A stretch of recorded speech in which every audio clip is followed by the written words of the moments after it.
is an uncomfortable conversation, truths about who's responsible for the inventory glut, whether luxury watches can embrace Black Friday without destroying the mystique. We come from an industry that is, it's built on heritage, craftsmanship, and increasingly speculations. I think it's all three, Faye. I would say it would have the appearance of something of a crisis. If you think about Watches and Wonders in 2024, there was quite a downbeat vibe to that, and some of the brands were saying we're not going to introduce so many watches this year because it's a bit of a dour year. And then Watches and Wonders in 2025, for the first 2 days, there was this tremendous feeling of optimism, and things were on the up, and brands were bouncing back. And then obviously we had the Trump tariffs, which kind of leads me into is it a temporary thing?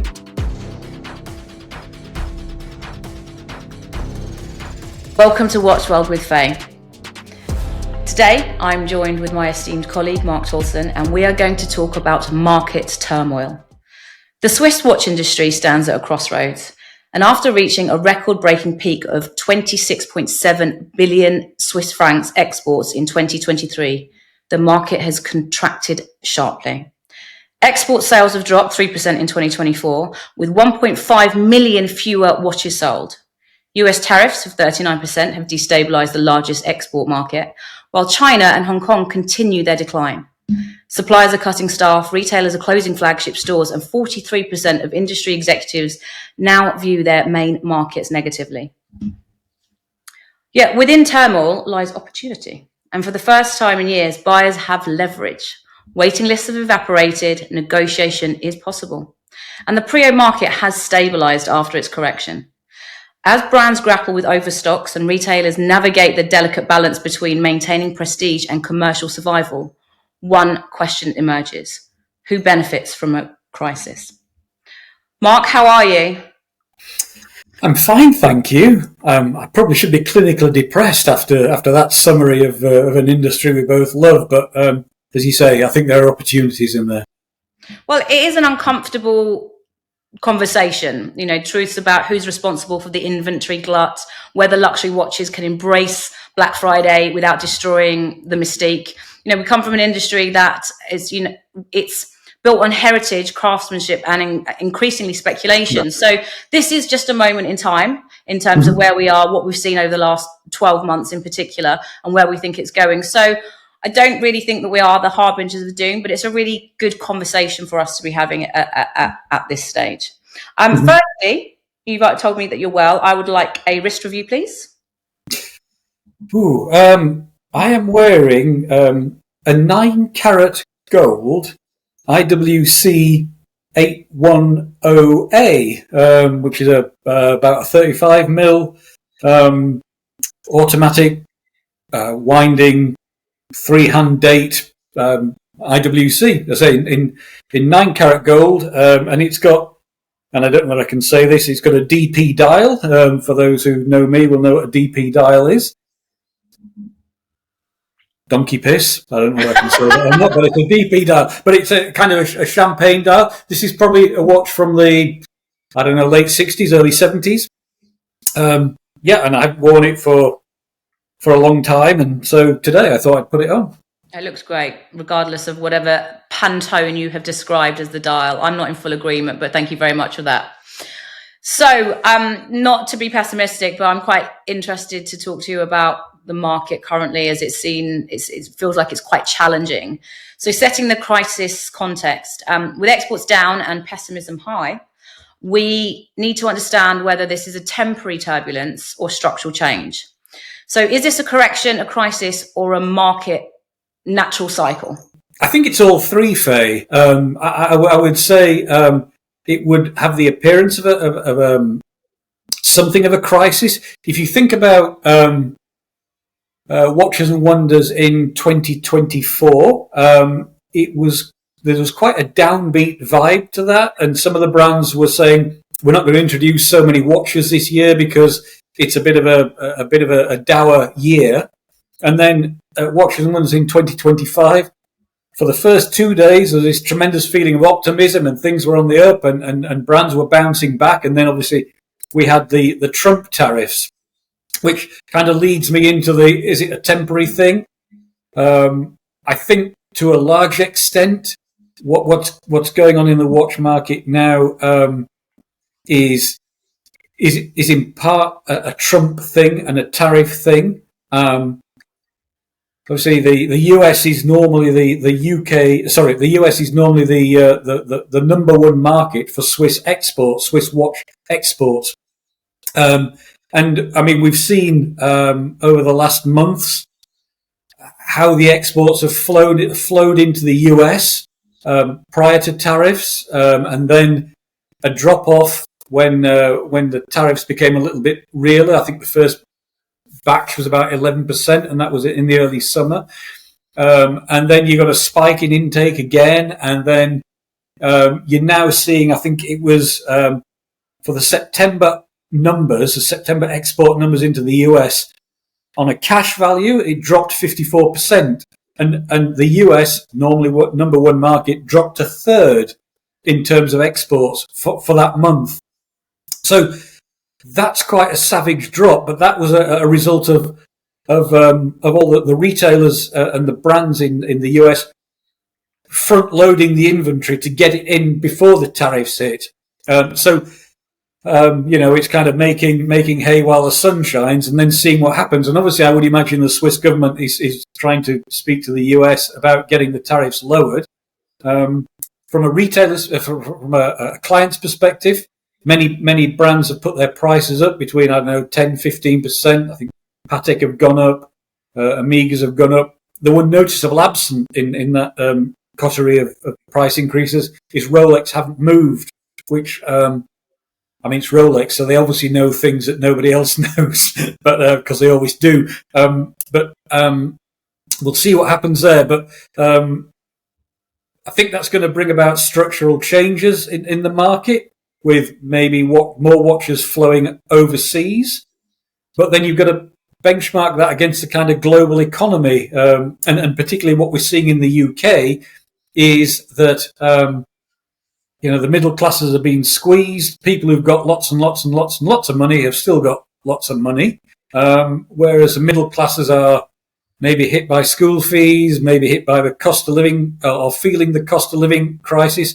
And at the time of recording this, we're about 6 to 8 weeks away from the government, the UK government's latest budget, and it does feel like the whole country's and industry and business are kind of holding their breath to find out what's going to happen, and there'll either be an exhale at the end of November when the numbers are when the budget's released, or a, oh my God, we're all screwed kind of thing. So so there is that kind of waiting. So I think it's an interesting time. Yeah. So the 39% US tariffs, and we're beginning to see ripple through the entire market ecosystem, but also equally from the UK side, there's some nervousness in the economy, which will potentially have a knock-on effect to luxury purchasing. Okay, so that's true. But I would just say, sorry, just to interrupt you, again, referring back to the September export numbers from Switzerland, the UK then became the number one market. So the US dropped from 1 to 3, and the UK, which normally sits around in 5th or 6th position, became the number one market. Well, I think, was it 174 million Swiss francs at wholesale of imports, up 15.6%, which surprised me a little based on the fact that what brands are telling me and what some retailers are telling me, that business is tough to customers for all the reasons I mentioned about the cost of living crisis, etc.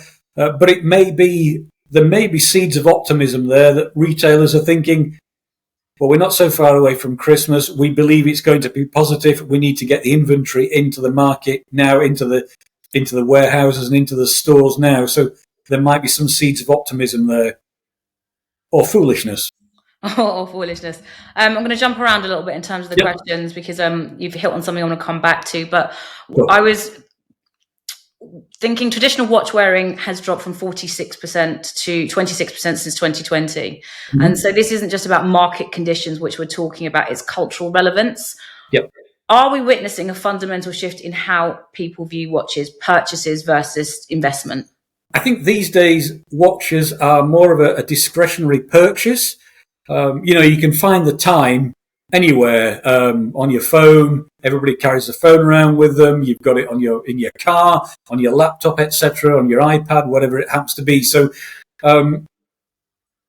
if the function of a timepiece is to tell the time, you could argue, well, they're obsolete now because the time is everywhere.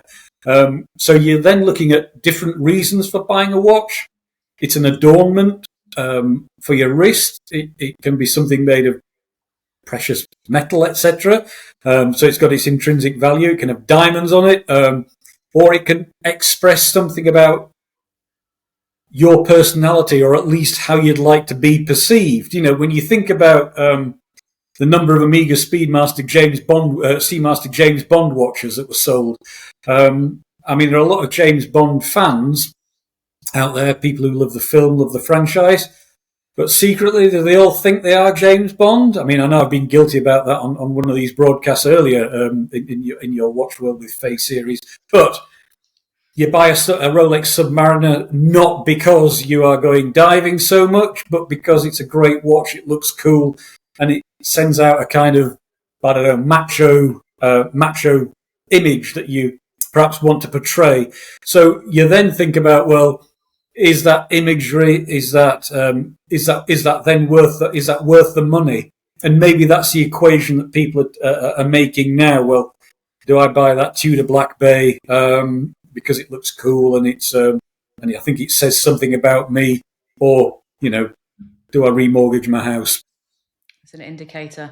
Yeah. That leads on to potentially we're on our way to a perfect storm with the market conditions, plus the fact that you referenced, you said the watches might be obsolete in terms of their requirement based on the fact as a functionality. There is lots of other ways to read the time. Yes. India shows 7% growth, Mexico 50%. So optimism is in geography. With China down 26% and Hong Kong struggling, are we seeing a permanent shift in watch markets that actually matter to Switzerland? There are always new markets, aren't there? There's always new groups to reach out to, and you would argue that Europe, the cradle of watchmaking, is well evolved, and the US is similar to Europe in that respect. But then there are other countries like 25 years ago, maybe China wasn't a watch market, and over the last several years, even though the performance of exports into that market now isn't that great, it's still in the top 5. So China is still a huge market. But 25 years ago, it wasn't really a market. And you referenced Mexico as perhaps a developing market. India, it's the biggest democracy in the world. It's got an increasing number of people that you might classify as middle class. It's a developing economy. So I think the Swiss watch industry will always try to find a new market. And geographically speaking, that might be the, if I use the word saving grace, I don't mean to imply that the watch industry is finished by any stretch of the imagination. But if the US is going to be tricky with Trump's tariff, if Europe is perhaps suffering a little bit from a cost of living crisis, where is the next market? Well, you might focus your energies on India. You might focus your energies on Mexico or South America, the BRICS countries. Brazil, Russia. Well, not Russia, but you know what I mean. India, etc.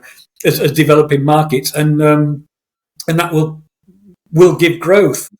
So when they're saying that Mexico is a developing market, and it's maybe perhaps seeing double-digit percentage growth, it's from probably not a great deal. So it's coming off of a smaller baseline. Yeah, so with that shift, potentially with the growth opportunities elsewhere, 70% of suppliers are cutting capital expenditure, 63% use short-time working hours, and over half have cut staff. So there's been some misjudged demand, I think, over product on over here. Did brands push too much products during the boom time, or did retailers gamble on the continued growth that we're potentially seeing in other parts of the world? I think it's always a game, isn't it? It's I mean, for most people, I don't include myself in this, but most people are optimistic and positive, and look, things are going to be, things are going to be on the up and up. So there's probably a triumph of optimism over reality, but eventually the reality of the situation kicks in. The dollar's quite weak, the Swiss franc is strong. I think gold has increased maybe 40% since the beginning of the year, so the price of raw materials has gone up. So you've got that kind of perfect storm of problems facing the industry. But I think the brands wouldn't want to reduce the number of staff or people on short time working. They've got businesses and they want to be able to react. But at some point, you've got to sit there and think, well, okay, we may have to, furlough people effectively for a short time in the hope that the industry will bounce back. Now, this is an industry that's not without a resilience to it. Think about the quartz crisis in the early 70s, the 2008 financial crash. It has hitherto always bounced back. I think perhaps one of the major changes, though, is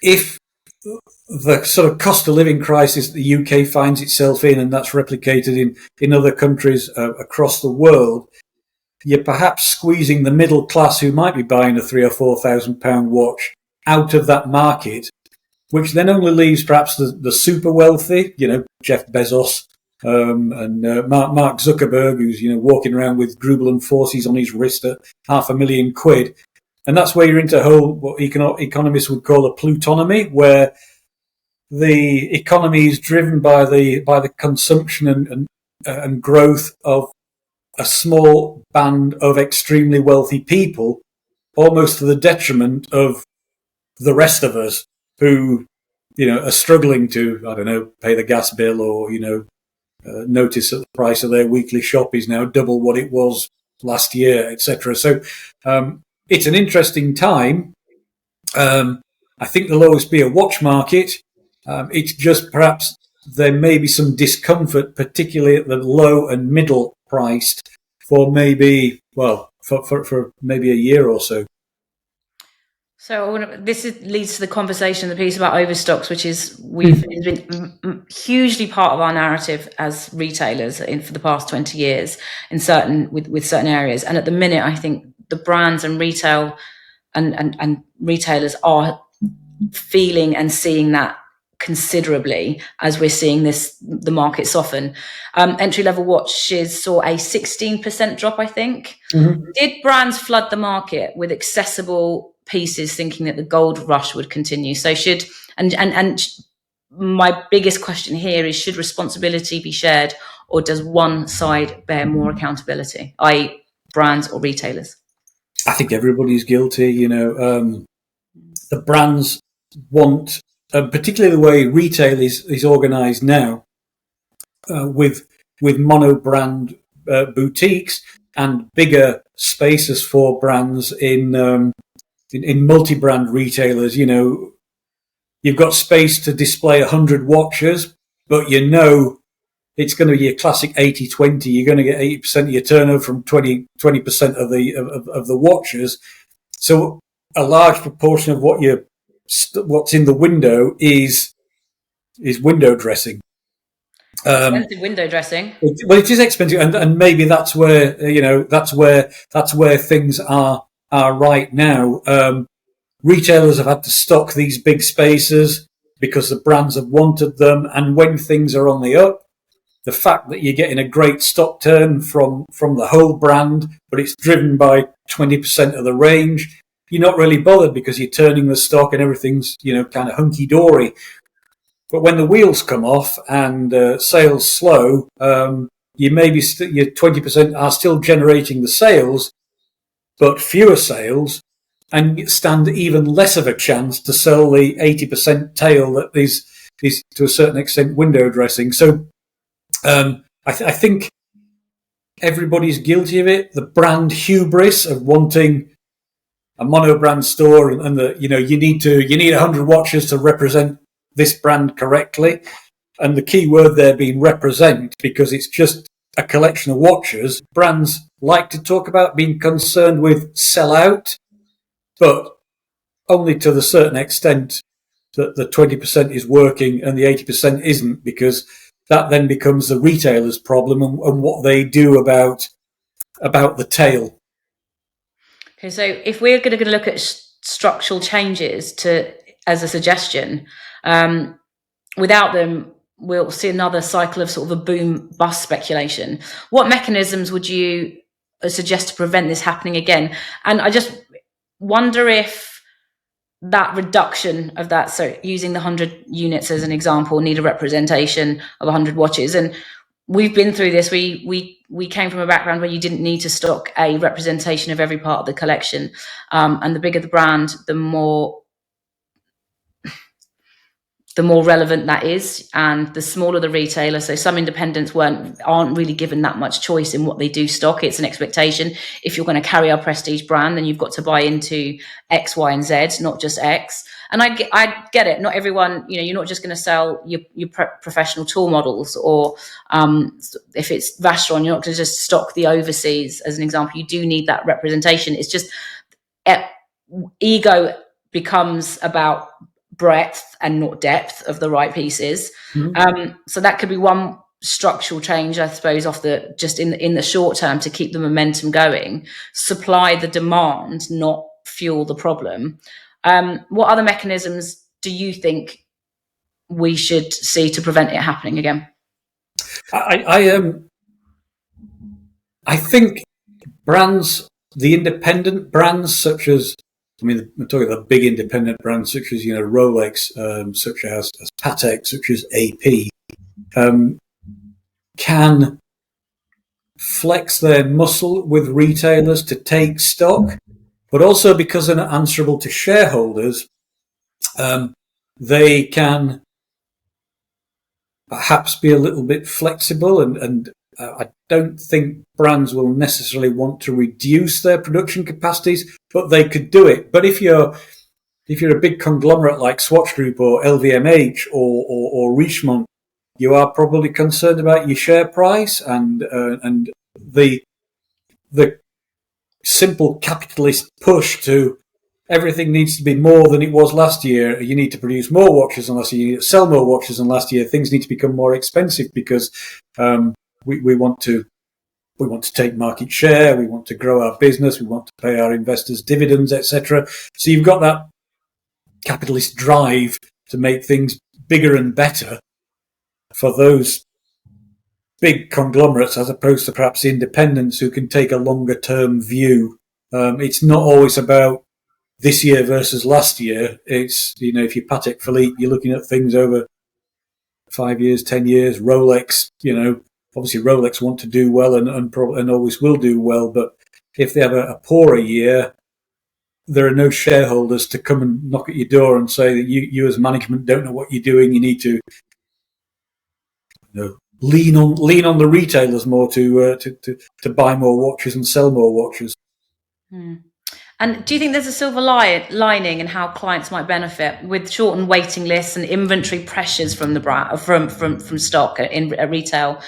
Buyers should understand their new power, I think, at the moment, because it's quite the turning point. We've had a tipping point a little bit where 3 years ago waiting lists were, some people wouldn't be alive when their name came up on these lists. What does consumer leverage? Not the right time to buy a chronograph. What does consumer leverage look like practically? And can people negotiate on pieces that were unnegotiable 2 or 3 years ago? I think, again, it's a politician's answer, isn't it? It kind of depends a little bit, because if you're waiting for your Rolex Daytona, there may be the chance that the only benefit you're going to get is that it might come sooner than you thought, because if you're on a waiting list for a store and I'm making it up, 10 people on the waiting list, and the first guy on the waiting list who's been there the longest gets the call from the store and says, your Daytona's here, and he says, oh, I can't take it this month, or whatever it is, I'm buying a new house, or whatever it happens to be. You might get the call to the second guy, and so all you're going to get in a situation like that is maybe a shortening waiting list, but nobody is going to sell you a high demand Grail watch with a discount, I wouldn't imagine. And you only need to look at the price of certain models on the pre-owned market to see which of those watches are, Rolex GMTs, Patek Nautilus, etc., Rolex Daytonas. If they're still going for over list, well, you'd be any retailer who's selling you a brand new watch would be foolish to sell it at a discount. Yeah. So that's not going to happen. But in terms of the rest of the stuff, if you've had your eye on something just kind of that you like because you like it, which is, in my opinion, the best reason for buying a watch, not as a speculation thing or some sort of financial investment. It's well worth asking your retailer if there's anything they can do on the price on regular things. Why wouldn't you? I mean, it makes total sense to try and get X% off a new watch that isn't a highly sought after model, just a kind of averagely sought after model, but it's something you like. Okay, so pre-owned prices have stabilised a little. You Yes. said there are still some that are over list. Yeah. I suppose smart money does know where to look with that and use that as a point of reference. Where do you think are the best opportunities right now, and which segments offer genuine value versus distressed selling?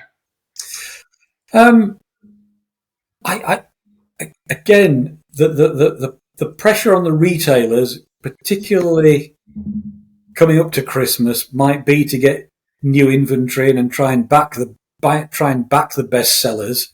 But if their sales are generally sluggish, they may not be able to necessarily reinvest in the new lines. So you can see it if you go on the internet.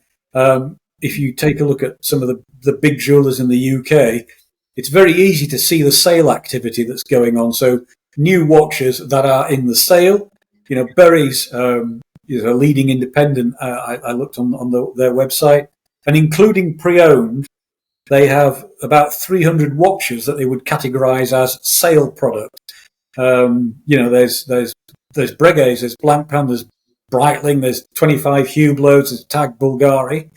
And if you look at Beaverbrooks, for example, a national chain, they don't quite sell the high-priced watches that Berry's sell, but Longines, Tag, Gucci, Baume & Mercier, there's 64 items currently in their sale. And then the biggie, of course, is Watches of Switzerland, where, again, including pre-owned in the sale, they've got about 400 watches on the website that are classified as sale product.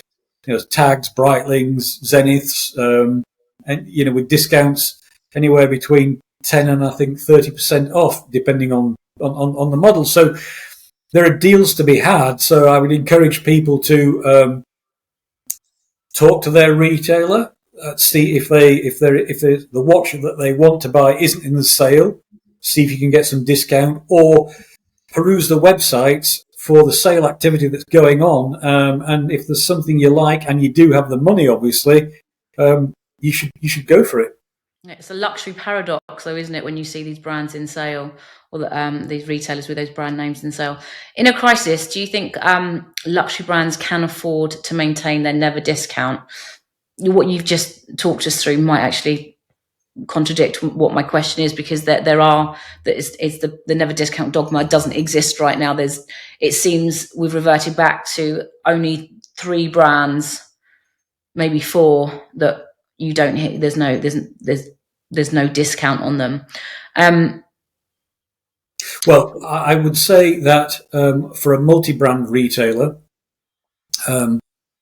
like your Berries or your Beaver Brooks or your Ernest Jones, etc., Watches of Switzerland, they will run sale activity, whereas, and you would I don't know, find a Breitling in the sale in any one of those retailers. Whereas if you go to a Breitling boutique or look on Breitling's website, they tend not to have sale product because they are all about maintaining the mystique. And it does kind of highlight the tension that is between brands and retailers. Because, particularly the big retailers have stock turn targets to meet, and all the investment in stock. And obviously that's the same for a brand boutique. But the brands are perhaps more protective of their image than maybe the retailer is protective of a brand's image, because that's really where the financial realities hit home in the bricks and mortar multi-brand retailer stores. Well, independent and mono brands, it's their own equity, isn't it, in Yes. their branding, whereas multi-brand retailers can flex between the different. So is there a middle ground for that? Do we think, like, maybe it's extended warranties or service packages, a bundled experience that can clear down these inventories without damaging the brand positions? Or do we think retail are quite greedy in, if brands aren't taking stock back, which rarely happens, and the only way for them to clear through is just to go for what clients understand and consumers understand, sale activity? Well, I mean, I think if you're walking into a store to buy a watch, and it's not in the sale, I think nothing is more attractive than a cash discount. Somebody giving you a free strap, or somebody giving you a free strap isn't that compelling, depending on the watch.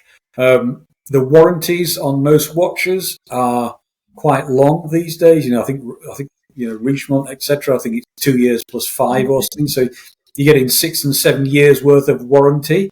You could try to get a free service, because servicing on watches can be quite expensive, particularly on mechanical watches. So that might be something. But I think anything that adds value to you as a client is worth exploring. So a cash discount, free service, whenever it needs it in 2 years' time, what have you, are all things worth going for. Okay, and if we're going to look forward now, we've done a bit of a review of where we are and looking backwards.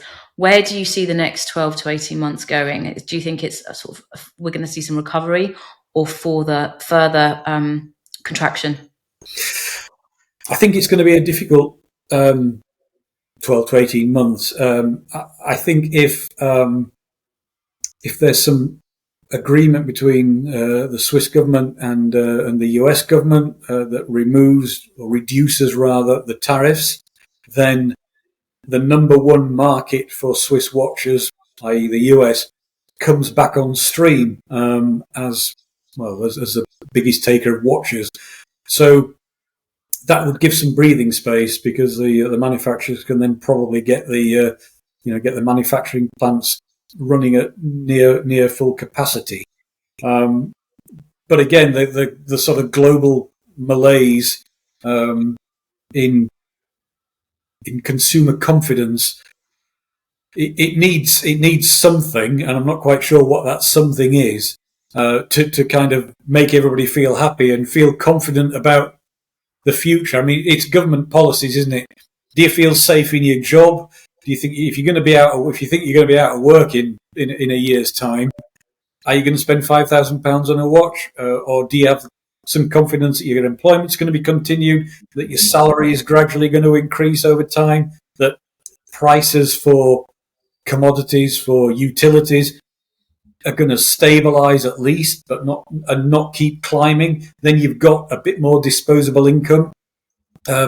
You need those sort of things to happen, and that's not really in the gift of the watch industry, because it comes back to the point: the things that we're talking about are discretionary purchases. They're not essentials in your life. So where do you put your money?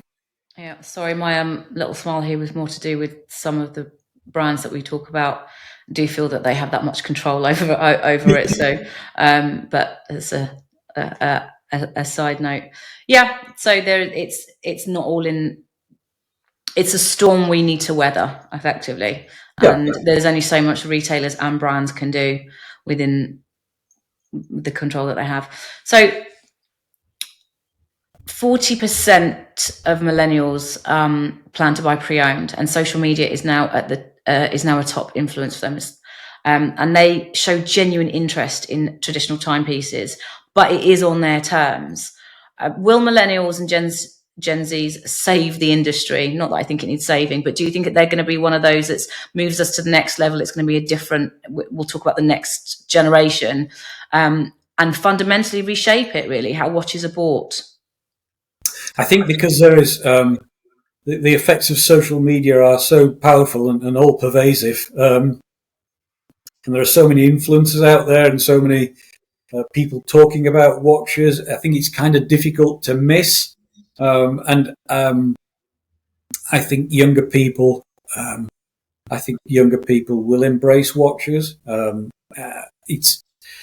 They're used to wearing things on your wrist, which is hurdle number one, because they wear an Apple Watch or whatever it happens to be, a sort of fitness tracker.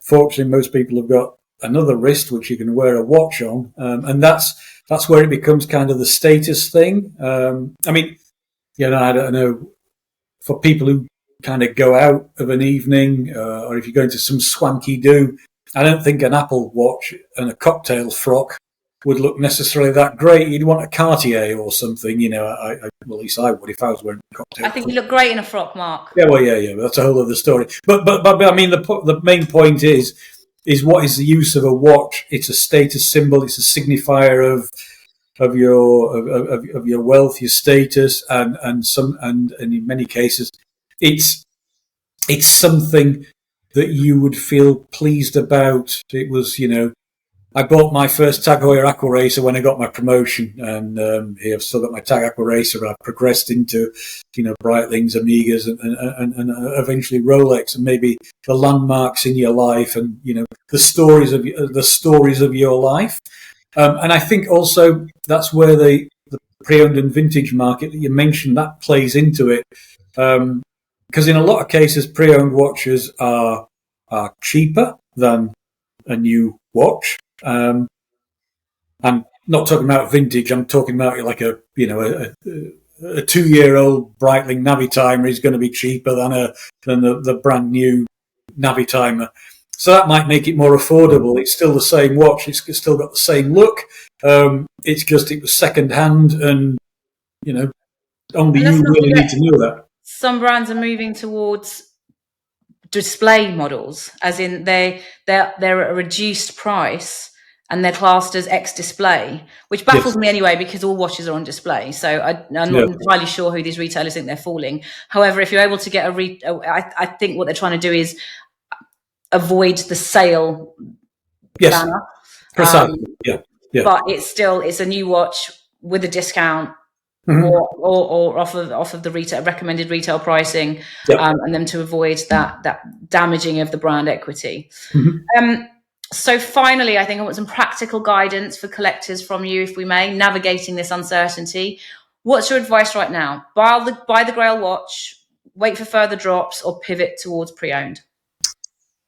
Again, it comes back to depending what your Grail watch is. If it's a Daytona, you just got to wait and then pay the money and enjoy and love that watch when you get it. For something that's less perceived as something you can perhaps make money on or increase in value, I think you just have to look for value, and think about what it is you want the watch for.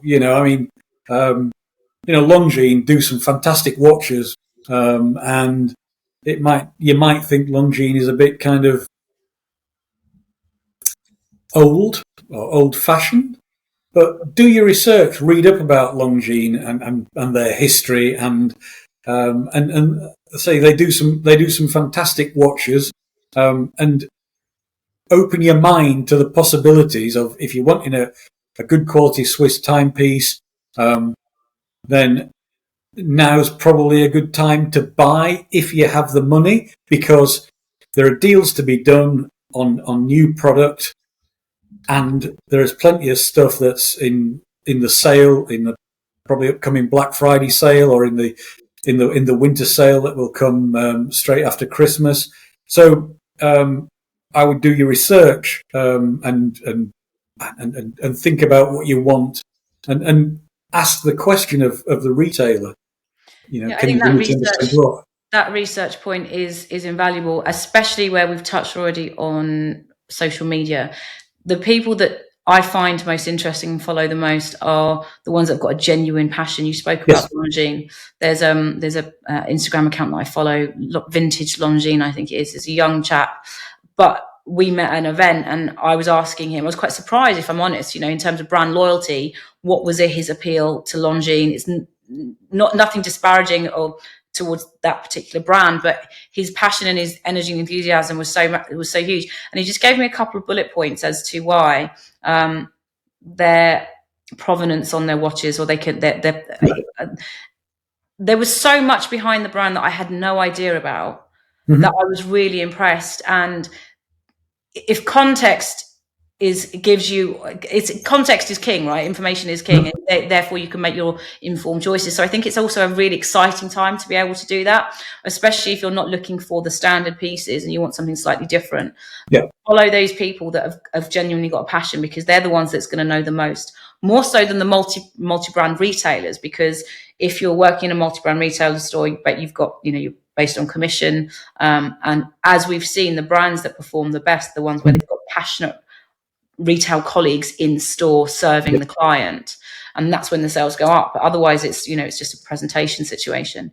But I think that's really interesting, and it's really relevant. Do the research, do the legwork, and enjoy it as well. It's a really fun fun time, and at the minute the consumer, I think, it's their strength. So I think, in summary, this episode confronts the uncomfortable realities facing the luxury watch market at the moment. And we've examined how the perfect storm of tariffs, overproduction, and shifting consumer behavior has created, I suppose, one of the bigger challenging periods in memory. We've seen a couple, but it's certainly one that we're sitting in at the minute, in the eye of the storm. And yet also the most opportunity-rich environment for informed buyers.